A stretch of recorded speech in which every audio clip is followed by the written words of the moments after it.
বন্ধুরা নমস্কার, কেমন আছেন? আশা করছি ভালো আছেন। আজকের ভিডিওটা শুরু করি তাহলে।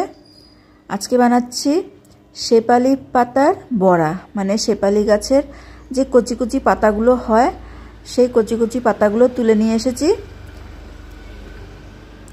আর এখানে মসুরির ডাল বেটে নিয়ে শেপালি ফুলের পাতাগুলো নুন,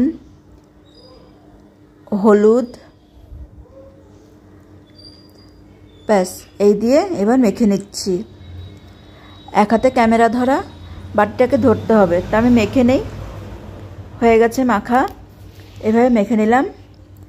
একটু তিতা লাগে তাই অল্পই ভালো। আমার এই ছোট্ট লোহার কড়াইতে তেল গরম হয়ে গেছে, ভেজে নিচ্ছি। মাঝে মাঝে খাবেন এরকম কচি কচি শেপালি ফুলের পাতার বড়া, খাবেন। তিতা হলেও শরীরের জন্য খুব উপকার।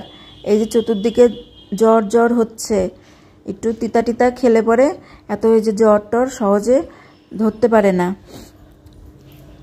তা আমিও আজকে বানাচ্ছি, বাড়িতে সবাই মিলে খাবো। ছোট্ট একটা রেসিপি।